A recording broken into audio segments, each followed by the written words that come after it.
La Pérez, presidenta de la Asociación de Industriales Químicos Farmacéuticos de El Salvador, INQIFAR. Carmen Estela, bienvenida, siempre Hola. es un gusto tenerte aquí con nosotros. Al menos una vez al año pasamos revista de cómo está la industria químico-farmacéutica. Así es, aunque sea una vez al año, a mí también me alegra estar acá. Bienvenida. Y gracias por los regalos, nos trajo Sí. la bolsifiesta.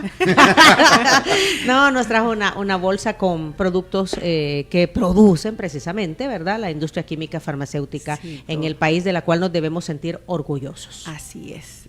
En el marco del Día del Periodista, un pequeño detallito para el trabajo que ustedes hacen y es una labor muy, muy grande y ayuda a la democracia de los países, así que...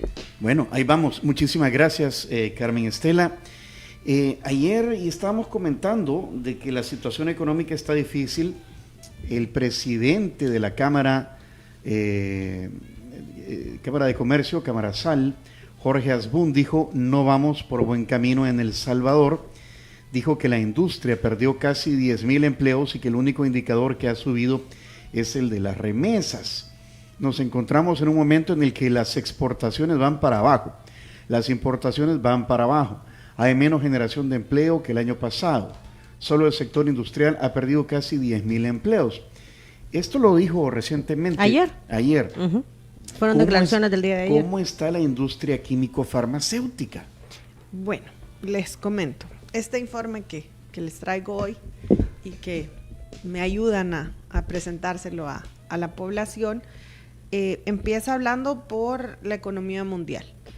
Y hoy por hoy que El Salvador, las declaraciones del presidente de la Cámara de Comercio que ustedes están mencionando, están dentro del contexto mundial. El mundo completo está en temor de entrar en una crisis. Lo dicen, pero no lo dicen. O sea, hay que leer entre líneas, es lo que tú dices. Están siendo muy cautelosos. Por ejemplo, el representante de la Reserva Federal de Estados Unidos dice que la economía de Estados Unidos puede entrar a una crisis, a una recesión. Ya están usando esa palabra, por ahí de noviembre de este año, y que puede durar unos 5 o 6 meses. Pero todo es una probabilidad, porque como un amigo economista me dijo: mira, los economistas pasamos media vida diciendo lo que quizás pasa y otra vida explicando por qué no pasó. Entonces, mira, ahí cabe aquel dicho, o sea que quién sabe. O sea que quién sabe, Ajá. porque siempre si ustedes escuchan a un economista, siempre va a decir: sí, todo se mantiene igual, el famoso ceteris paribus, pero como es tan cambiante todo, o sea, la sociedad, la economía, todo es sí hay cifras que no son muy alentadoras, pero por el contexto mundial en el que estamos. Pues. Lo que tú dices es que no es exclusivo de El Salvador. No es exclusivo de El Salvador. Es parte de la economía mundial. Y Ese es el comportamiento. Ese es el comportamiento actual. Uh-huh. Y por eso es que este informe del que les vengo a hablar yo, que presentamos con datos cerrados del 1 de enero al 31 de diciembre de 2022, partimos de la economía mundial, de qué pasó, luego nos vamos a la región, América, y luego nos vamos a Centroamérica. Ya estando ahí, entonces podemos ver qué pasó a El Salvador y qué le pasó a esta industria, a la industria farmacéutica. En el entorno mundial, la industria farmacéutica en términos generales siempre crece, tuvo un impulso importante por toda la pandemia del COVID. Y ahorita lo que les mencionaba, que estábamos platicando antes, ¿qué fue lo que pasó? Está pasando en la economía del mundo una especie de tsunami, que se retrae el agua y luego cae la ola. Y ya ahorita se están acomodando las aguas. Por ejemplo, en la página 18, las exportaciones mundiales, por ejemplo, de farmacéuticos, del 2020 al 2021 subieron en bruto $200 millones. O sea, que el crecimiento que habían tenido era menor, pasaba de 618 millones a 681, pero del 2020 al 2021 sube de 681 millones a 828 millones. y de ahí se va como manteniendo. ¿Qué O fue sea, lo que pasó? esa subida tiene que ver con la pandemia. Tiene que ver con la Ajá. pandemia, tiene que ver con las vacunas, tiene que ver con que en ese año, yo creo que el año 2001, nunca habíamos consumido tanto. 2020. 2020-2021. Ujú. Ajá. Nunca habíamos consumido tanto vitaminas, minerales y nunca habíamos Nunca nos estado- habíamos desparasitado tanto, No, ¿verdad? tampoco. Con la ivermectina. Y nunca No habíamos sabíamos estado- pues sí, aparecían, la famosa ivermectina, la otra que salió antes, La hidroxicloroquina. hidroxicloroquina. Sí. Hidroxicloroquina. Que donó Ajá. la industria química farmacéutica, me recuerdo, Sí. que fue de las primeras medidas que Cloro- tomaron. Esa fue cloroquina. Primero empezaron con la cloroquina, después la hidroxicloroquina. Cuando el presidente Trump dijo que había que tomar hidroxicloroquina, se acabó. O sea, fue lo que Una les quiero locura, una locura. Sí, Ajá. ajá, lo que les quiero mencionar es el comportamiento de pánico que fue teniendo la población a nivel mundial. Porque por ejemplo, en ese caso con la hidroxi, pasó el kilo de materia prima, pasó de costar $80 a $1,600 en una semana.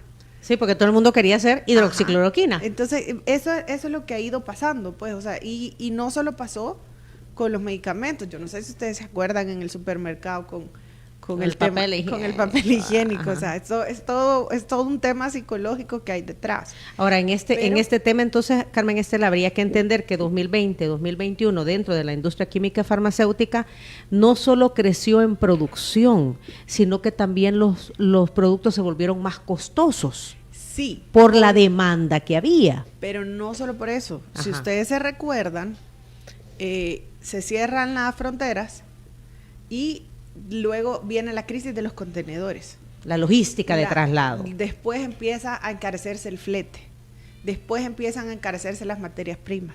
Entonces ahí es donde se va encareciendo todo el proceso productivo y ahí es donde se van encareciendo los productos de los que estamos hablando. Por eso creció 200 millones. Por eso creció 200 millones, pero más o menos se ha mantenido a nivel mundial ese consumo. Y entonces, ¿qué pasa? ¿Qué va pasando? Pasa que en el entorno regional, Centroamérica está pensada en que necesita desacelerar estos crecimientos. Estamos necesitando tener abastecimiento, tener acceso, y ahí es donde ya para nosotros como industria farmacéutica nacional, que siempre es importante por la evolución que ha venido teniendo desde el 2012 hasta la fecha. ¿Por qué debo mencionar esto? Porque las inversiones en las plantas farmacéuticas han sido bastante altas y siguen.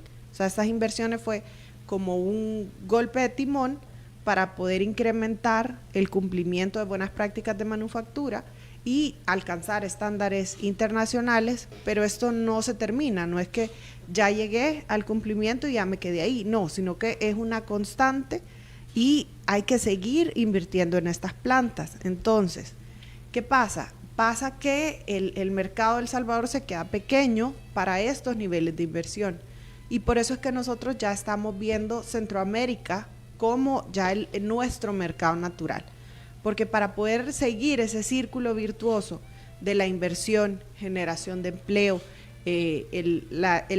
la puesta de productos a disposición del paciente consumidor y el retorno a esa inversión, para poder generar ese círculo virtuoso, ya el mercado de El Salvador se queda pequeño. Entonces necesitamos tener una participación a nivel Centroamérica mínimamente para poder continuar. O Pero sea, las plantas dan para esa capacidad.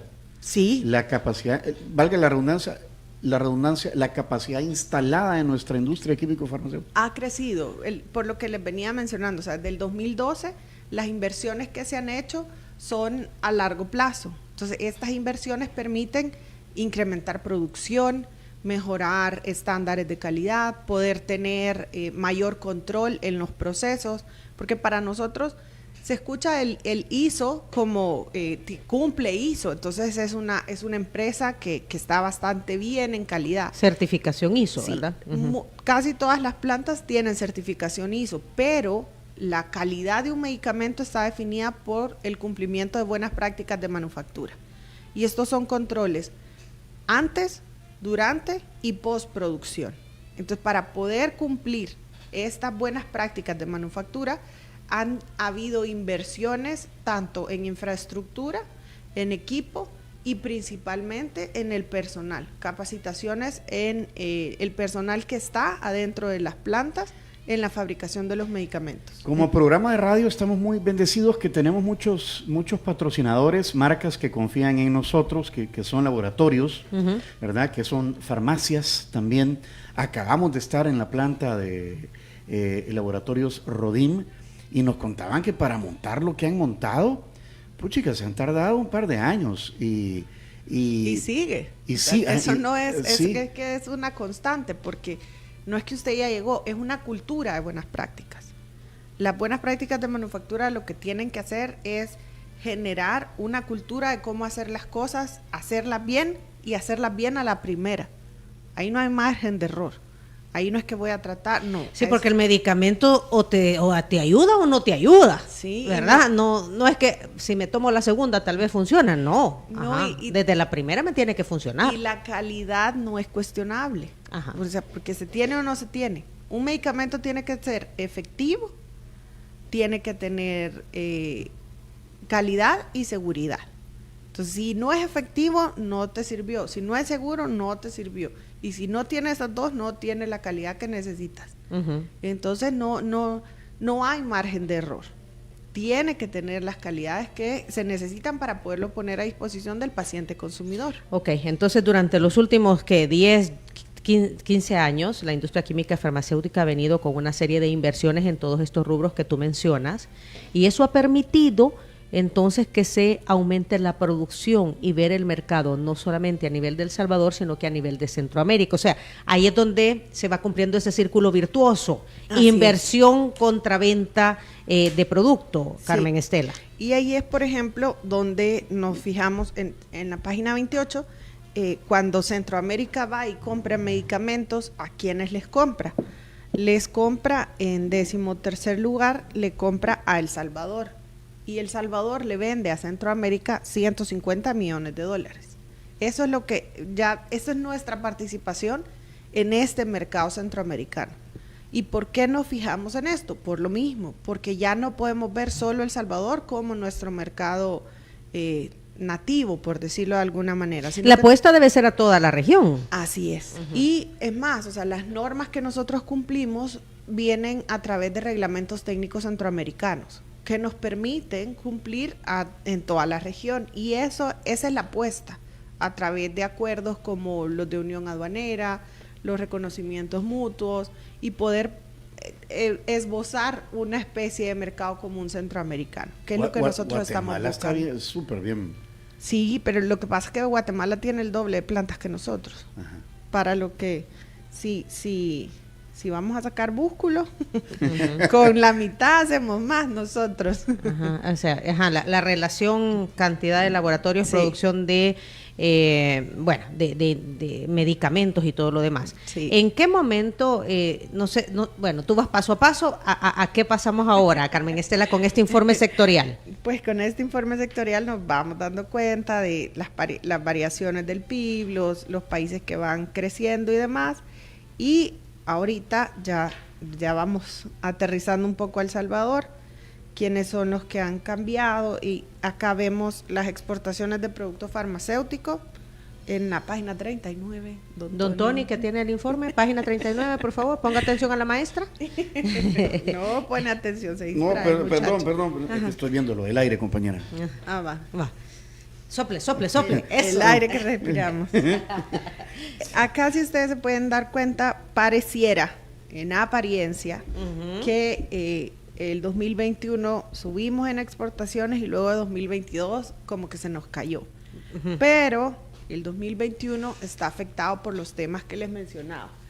Pandemia, crisis de contenedores, materias primas caras o inaccesibles.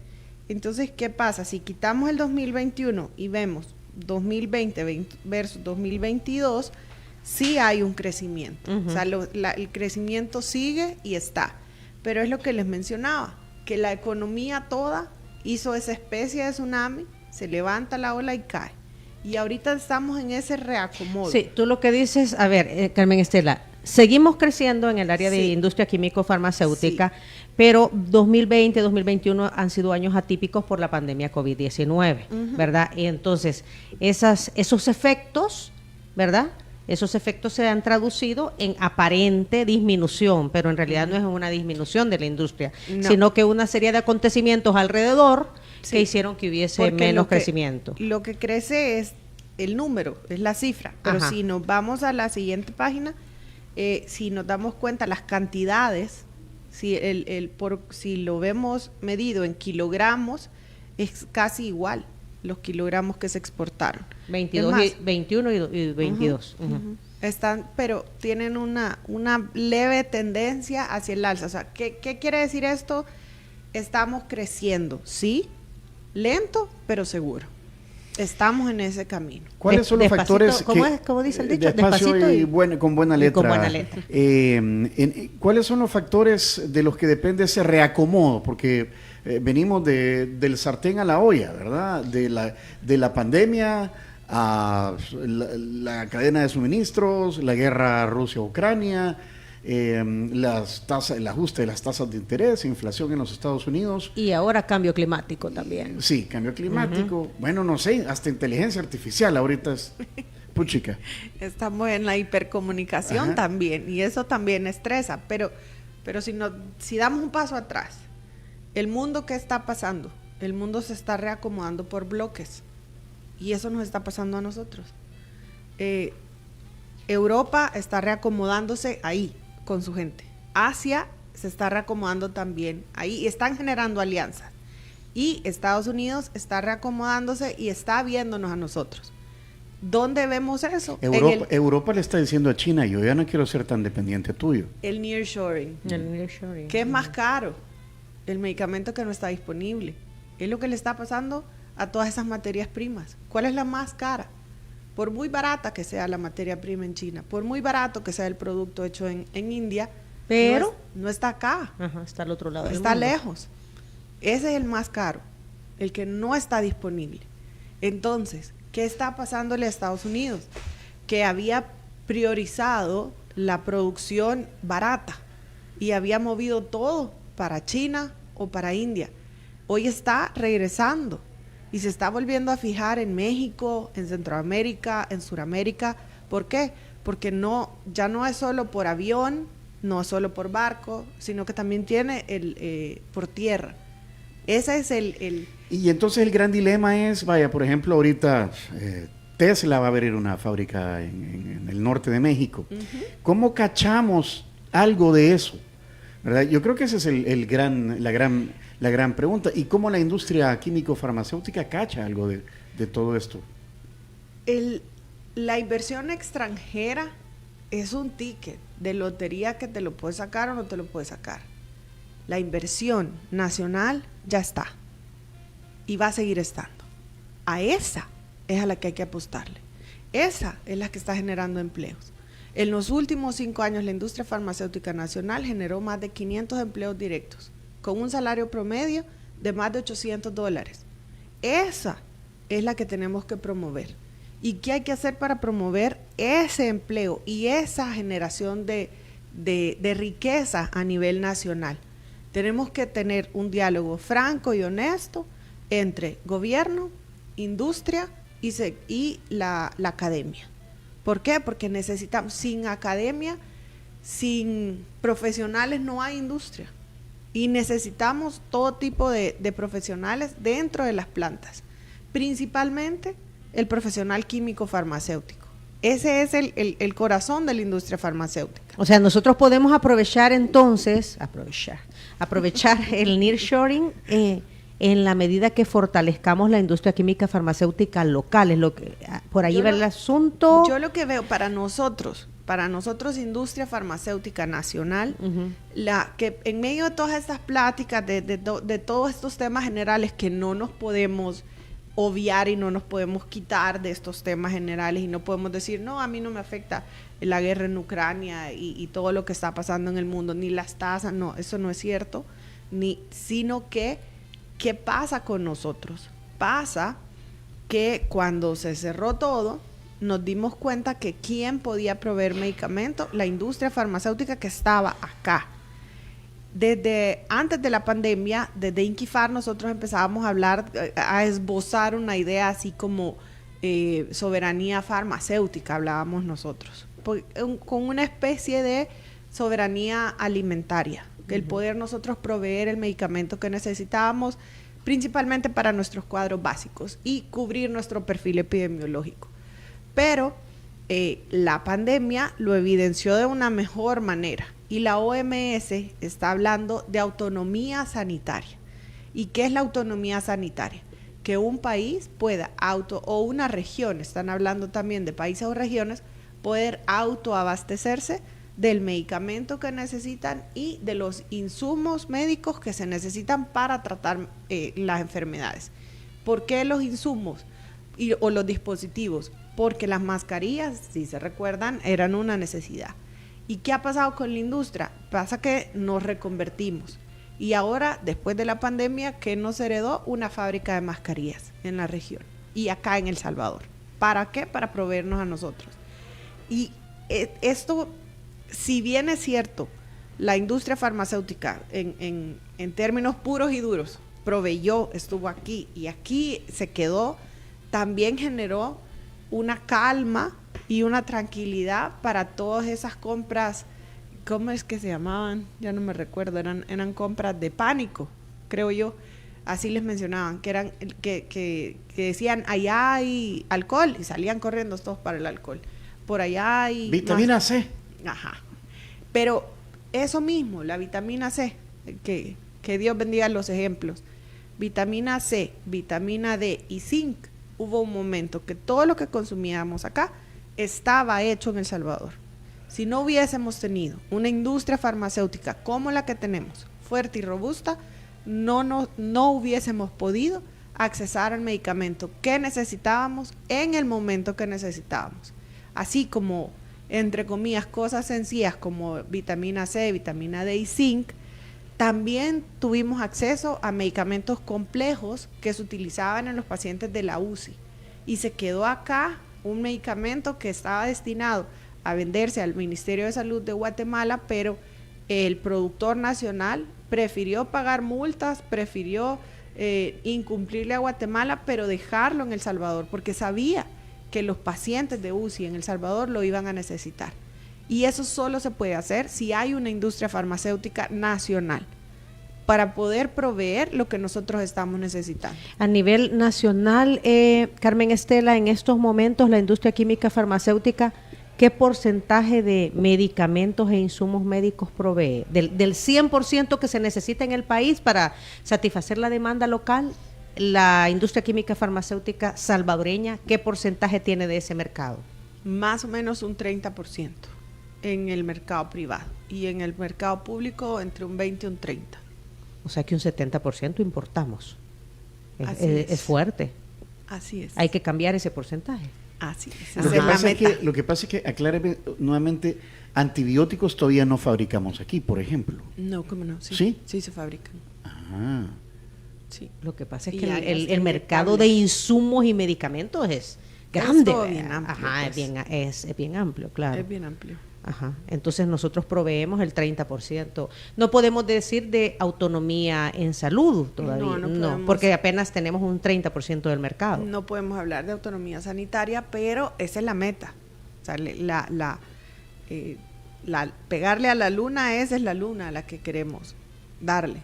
Pero estamos trabajando en una mayor participación en el mercado, en poder proveer a lo que se necesita y a quien se necesita, pero ya lo demostramos que podemos hacerlo. La capacidad la tenemos, hay capacidad instalada, se puede seguir creciendo, pero estamos en un libre mercado. El Salvador es una economía abierta y tenemos que competir con nacionales y extranjeros. Carmen Estela, tú mencionaste la academia, mencionaste los profesionales de la industria química farmacéutica.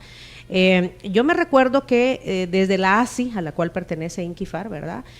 Había Empresa Centro, creo que se llamaba el proyecto, en donde estaba la academia, estaba la industria y estaba el Estado, precisamente viendo la currícula de las carreras que se necesita desarrollar en el país para que sirvan de proveedor de servicios, en este caso a la industria química farmacéutica. ¿Cómo está? ¿Estamos cambiando ahí? ¿Estamos creciendo en profesionales que se dirijan a esta industria que también es necesario para hacerla crecer? Hoy por hoy el profesional químico farmacéutico está a pleno empleo. Literal, desde que están egresados o desde estudiantes ya están trabajando o en la industria o en el sector público. ¿Por qué? Porque las normas nos piden que haya un profesional idóneo en la materia para poder cubrir todos los procesos productivos y demás. Es importante trabajar con la academia para poder, la currícula ha cambiado, o sea, para poder incidir y sugerir en el cambio de la currícula. ¿Por qué? Porque ahora el profesional químico farmacéutico que llega a las plantas necesita una expertise diferente y más especializada para poder estar ahí. Entonces, que las regulaciones que la autoridad sanitaria nos requiere como industria, o sea, la DNM nos pide cumplir una norma y nosotros necesitamos que ese recurso humano, ese capital humano que ingresa a las plantas tenga esas capacidades. Podríamos mencionar, solo para que los jóvenes que nos están escuchando, los padres de familia, se hagan una idea o un profesional, ¿cuáles son esos nuevos requerimientos o habilidades o conocimientos que deben? Buenas prácticas, básicamente el cumplimiento de buenas prácticas y todo lo que implica la producción y buenas prácticas de manufactura, no solo en la planta, sino también para guardar la calidad del producto una vez ha salido de la planta. Todo esto es nuevo, está implementándose, se sigue capacitando. Hoy sueñan con validaciones los farmacéuticos que están en la planta, ellos sí van a entender lo que les estoy diciendo, porque tienen que calificar todos los procesos y validarlos. O sea, validarlos es que los repiten varias veces y que las veces que los repiten del mismo resultado. Lo que les mencionaba. Son las 8:39. Usted sabe muy bien, Carmen Estela, que San Martín trae todas las mañanas los desayunos para nuestros invitados y para, pues aquí todos nosotros ya vienen haciendo su ingreso a la cabina. Así que... y también, bueno, todo esto cumple con las buenas prácticas, viene... ¿De manufactura? De manufactura y de buen comer. De buena calidad, ¿verdad? Y de buen sabor. Y de buen sabor y de buen traslado también. Mira, San Martín está en el Festival del Croissant. Escoge entre el relleno de jamón de pavo y queso cheddar, y para los amantes de la Nutella, el croissant bicolor relleno con Nutella. Elaborados 100% con mantequilla. Los puedes buscar en tu San Martín preferido o pedirlos a domicilio al 2215-1515. Si no, compañeros, que hagan como nosotros. Pida su viaje de la forma más fácil a Línea Rosa a través del 6200-4491 o a través de la aplicación Seguridad, Comodidad 24/7. Las amigas de Línea Rosa trajeron los desayunos hasta nuestra cabina desde San Martín. Bueno, y estamos muy orgullosos del café que se toma aquí en Diana Verónica y Tony. Cherito Café. En estos momentos Tony le entrega a Carmen Estela esta bolsa de Cherito Café. Hay dos variedades, el Zampacho Black Honey de la finca Las Veraneras y el Paca semilavado de la finca La Palma. Usted también puede disfrutar de Cherito Café. Hay que consumir local, compañero. Hay que consumir local. ¿Cómo los encontramos? Puede contactar a Cherito Café en sus redes sociales, Instagram y Twitter como @cheritocafé_SB. ¿Sabías del Cherito, Carmen Estela? El carro. Con ustedes lo había escuchado. El Cherito, conocía la leyenda que existió un carro que así se llamaba, que hacían aquí. Exacto. Bueno. En la época de los 70.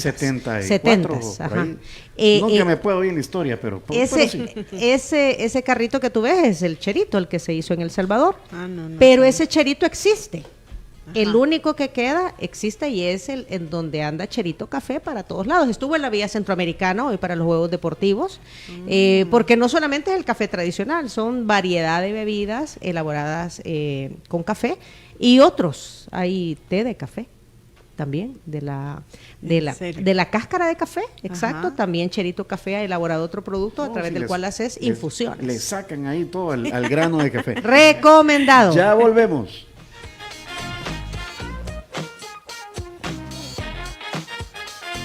Si quieres volver a escuchar esta entrevista, ingresa a 360podcast.sb.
Pobre Estamos- Carmen Estela, como que está en el cuartel, le ha tocado comer. Así pasa la industria. Así pasa Más la ca- industria. más café, ella, más- ella ya se hizo adicta al Cherito Café. Cherito Café. Carmen Estela Pérez, presidenta de Inquifar, que es la gremial de químicos y farmacéuticos de nuestro país. Aquí está con con nosotros. nosotros. Excelente programa, Tony y Diana, dice Humberto Carrillo, que está ahí a través de la transmisión de Facebook Live, y me estaba haciendo recordar, Sheila, Tony, que la última vez que estuvo Carmen Estela con nosotros fue para el Mundial, porque Es ella vino a cierto. comentar uno de los partidos. El Mundial fue octubre-noviembre, ¿verdad? No, noviembre-diciembre. Noviembre-diciembre, tenés razón, noviembre-diciembre. Y resultó ser una gran comentarista deportiva. No, hombre, si es que sabe de fútbol ella. Y si no mal recuerdo, su selección quedó campeona, la que iba. Pobrecita mi hija, estaba viendo la final, viéndola desde mi cama con la bebé, y llegó mi marido y me dijo, deme esa niña, usted la va a aventar si meten gol. Literal, Literal. porque en esa época tenía 5 meses la niña, Sí. peligroso, sí. Sí, estaba recién y la pobre toda la estresada, creo que la tenía yo, Cabal. pero sí, fue una gran alegría esa final. ¿Y qué opina de ha logrado ver los goles de Messi en el Inter de Miami?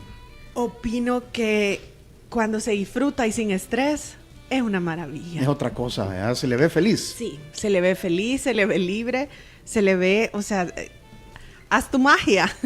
O sea, ha hecho su magia y es una gran cosa. Hasta la cara de Beckham, me encanta. O sea, todos están con el teléfono tratando el gol, de grabarlo, pero Beckham lo está disfrutando. O sea, es lo lindo del fútbol. Es que es el deporte más hermoso del mundo, en realidad. Ella es futbolera. Ella es futbolera. Muy bien, muy bien. Ha presentado pues este informe de situación anual, ¿verdad? Inquifar. ¿Qué se viene? ¿Hacia dónde va la industria? O sea, ¿en qué están? ¿Cómo? Porque me imagino, pues sí, están todos en una gremial, pero son competidores, pues. Sí, pero los retos son los mismos, las metas se comparten.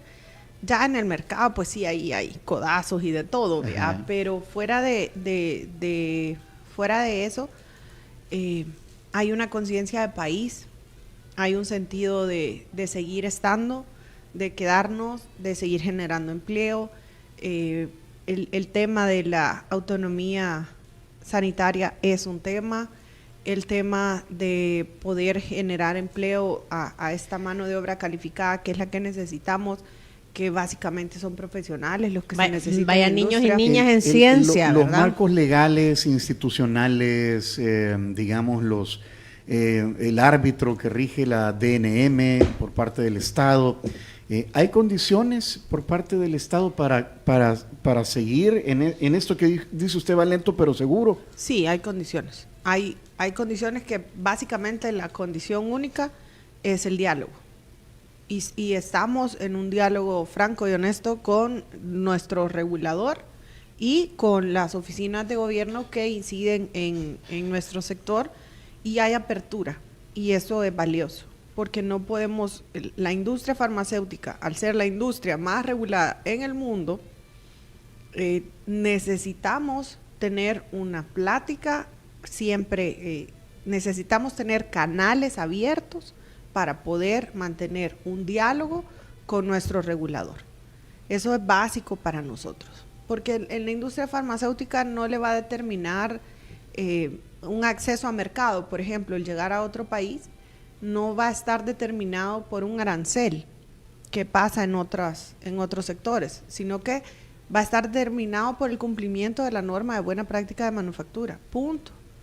Porque tiene que cubrir los requerimientos de ese país de destino para que ese país de destino cuide a su población, que es lo que hace nuestro ente regulador acá. Que es la Dirección Nacional de Medicamentos. Que es la Dirección Nacional de Medicamentos. Ahora, lo bueno es que, a ver, tú mencionaste anteriormente, Carmen Estela, que toda esta regulación es a nivel regional. Entonces, no es que tengamos que cumplir otras regulaciones diferentes a las de nuestro país para poder entrar a otros mercados. Hay una como estandarización Sí y no, porque por ejemplo, Centroamérica cumple la misma norma, que es el Reglamento Técnico Centroamericano, donde está el tema de buenas prácticas de manufactura, requisitos de registro y todo lo demás, que etiquetado y demás. Pero, por ejemplo, si yo quiero llegar a Colombia, yo tengo que cumplir lo que dice el INVIMA. Y el INVIMA, ¿de dónde salen estas normas? Estas normas salen de informes que hace la OMS y emite una norma tipo, por llamarlo de alguna forma. Entonces luego cada país o las regiones la toman y al retomarla le hacen pequeños cambios y la van adecuando a sus realidades y entonces ya se vuelve una norma de obligatorio cumplimiento. Y ahí es donde uno tiene que cumplir. Entonces, para poder entrar a Colombia con medicamentos, yo tengo que cumplir el INVIMA. Para poder entrar a México, yo tengo que cumplir COFEPRIS. Para poder entrar a Estados Unidos, tengo que cumplir FDA. Y así sucesivamente. O sea, sí, no es así nomás, ¿verdad? Lo No, que tú no es dices, así ¿verdad? nomás, no. Y no son siempre las mismas reglamentaciones.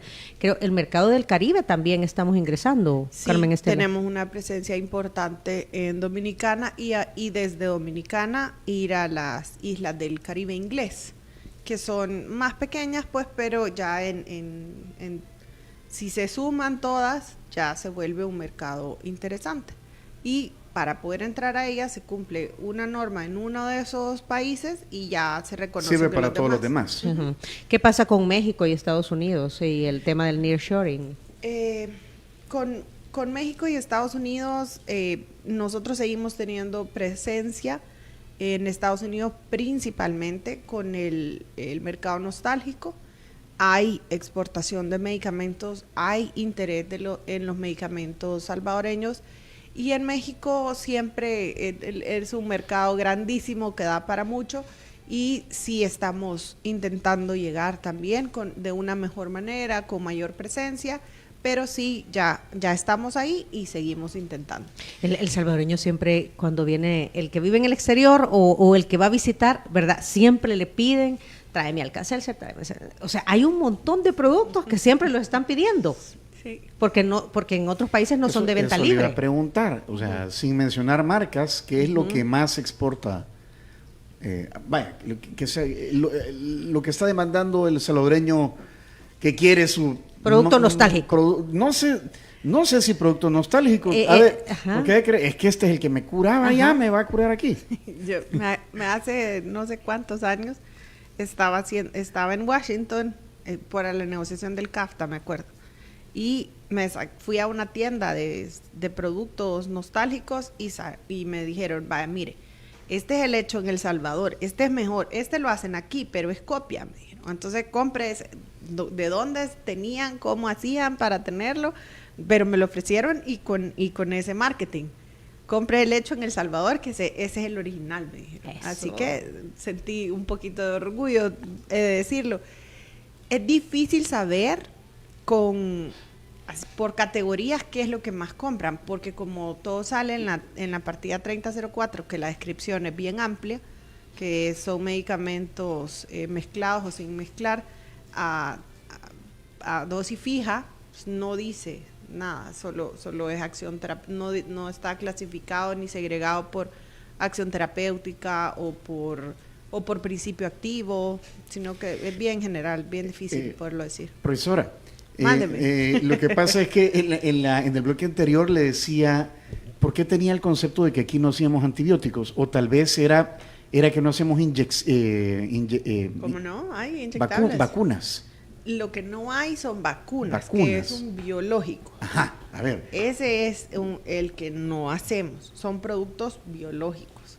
Y aunque usted no lo crea, las vacunas que se hacen son de uso veterinario. Esas sí se hacen acá. Ajá. Pero no hacemos vacunas, que es un producto biológico, biotecnológico, para uso humano. Esas no. ¿Por qué? Por el tipo de tecnología que debe usarse, porque es otro chip, no sé cómo decirlo. Es otro rubro dentro de la industria química Sí, farmacéutica. El biotecnológico, la materia prima es ADN recombinante o un producto biológico. O sea, Puede ser una- la enfermedad misma. una bacteria, Ajá. puede ser la bacteria misma, puede ser la que genera el producto biotecnológico. Es súper interesante porque se va reproduciendo y van estableciendo un estándar de lo que se quiere obtener al momento de un producto biotecnológico. Y no es un principio activo, o sea, no es la molécula como tal, sino que estamos hablando de material biológico. Material vivo. ¿Se hace investigación aquí? Lo que nosotros hacemos son medicamentos Estas ya son preguntas de curiosidad. No Ajá. se preocupe, sea todo lo curioso que quiera. ¿Qué hacemos en El Salvador? Productos de desarrollo local. Y esto es medicamentos hechos en El Salvador por salvadoreños para atender el perfil epidemiológico de los salvadoreños. ¿Qué es lo que estamos necesitando? ¿Qué necesita el cuadro básico de las instituciones gubernamentales? Eso es a lo que nosotros respondemos. Esa es nuestra investigación y desarrollo de los productos que nosotros elaboramos acá. De las dolamas que nos dan a los centroamericanos. Así mismo. Y en distintas, va por épocas también, ¿verdad? Claro, Ajá. y esto responde también a las enfermedades estacionales, las gripes, diarreas, ese tipo de, o cuando el dengue, Zika, todos estos que son enfermedades endémicas para nosotros. A eso es a lo que nosotros proveemos y a eso es a lo que nosotros respondemos. Ya las investigaciones en nuevas drogas y demás, esas se hacen a otros niveles, en otros lugares. ¿Y a dónde está yendo la investigación y desarrollo de productos nuevos en la industria farmacéutica? En biotecnología, que estamos hablando de productos, como les mencionaba, de ADN recombinante, como las vacunas, material ¿no? biológico, por ahí, o se están yendo mucho al tema de la fitoterapéuticos. O sea, el tomar de principio activo plantas, vegetales, para poder generar productos para las dolencias.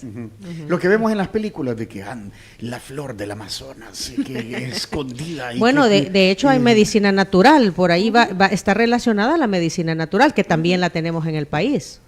Alemania, que es el mayor productor, exportador y vendedor de medicamentos en el mundo, se está decantando por la medicina natural, por la fitoterapéutica.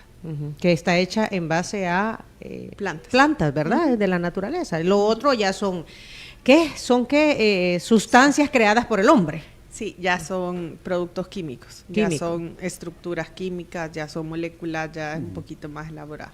Ok. Muy ¿Están bien. las condiciones entonces en el país para seguir invirtiendo y seguir haciendo crecer la industria química farmacéutica? Nosotros estamos acá, vamos a seguir estando, queremos seguir cumpliendo, queremos seguir proveyendo medicamentos de calidad, seguro y eficaz para los salvadoreños, para los centroamericanos y a los lugares donde ya estamos llegando. Y necesitamos más niños y niñas en ciencias. Sí, vayan a estudiar química y farmacia, no le tengan miedo a la química. Ajá, porque sí se puede desarrollar. Sí, hay, ¿verdad? mire, hay historias lindas de gente que llegó como operarios y se enamoran de la química y farmacia, se ponen a estudiar y terminan graduándose de farmacéuticos y cambia pues su estatus, su visión de mundo, su nivel de vida, cambia su familia, cambia todo. Y la academia, la educación superior siempre es buena, siempre es un plus y siempre genera más. Y para poder seguir creciendo hay que seguirse esforzando. Muy bien. Carmen Estela, siempre un gusto que nos actualices, ¿verdad?, de cómo va la industria química farmacéutica, sobre todo tomando en cuenta, sí, Tony, que son buenas noticias. Son buenas noticias. Qué gusto verla, Carmen Estela, nuevamente. Un saludo para todos en la industria, ahí cuando esté sentada en la reunión de junta directiva. Ahí, La mera, sí, vea, Diana, dirigiendo Verónica todo. y Tony les mandan saludos. Eso, yo les digo. Muchísimas gracias. Gracias. Si quieren volver a escuchar esa entrevista, atención a lo siguiente. Si quieres volver a escuchar esta entrevista, ingresa a 360podcast.sb, el primer hub de podcasteros salvadoreños. Sigue a Diana Verónica y Tony la entrevista en Spotify, Google Podcast, Apple Podcast, Amazon Music o TuneIn.